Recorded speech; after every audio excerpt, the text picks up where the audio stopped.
Hello everyone. Today let's talk about a common topic, that is cervical stitch during pregnancy. So let me address some common questions which patients have. Does everyone need cervical stitch? No, not every patient requires cervical stitch.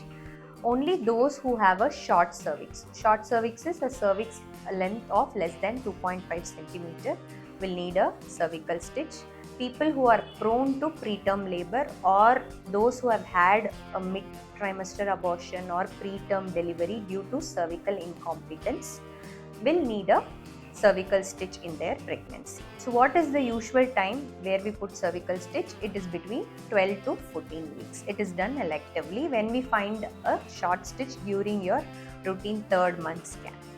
So what is emergency cervical stitch? Some patients during a routine scan or during the anomaly scan, we may see funneling of the cervix or the cervix length reduced to around 2 centimeter, 1.5 centimeter, or if they are in pain and it is around 2 centimeter. Yes, we do a emergency cerclage also, but emergency cerclage usually carries risks higher compared to a normal routine cervical encerclage. Does all IVF patients need a cervical stitch? No, all IVF patients do not need cervical stitch. Only for the above mentioned indications, cervical stitch is needed.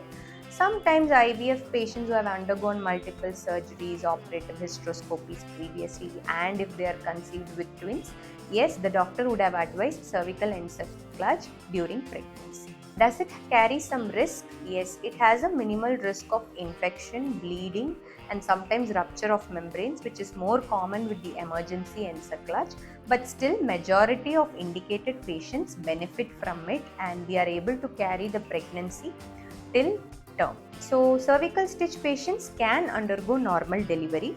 It is not like you have to go for C-section. If it is a vaginal encerclage, which is McDonald's, which usually people do, yes, we can remove the stitch at around 36-37 weeks and allow you to go for normal delivery. If it is an abdominal cerclage, that is laparoscopic stitch, then yes, we would advise the patient to go for an elective C-section because the removal is cumbersome. Thank you.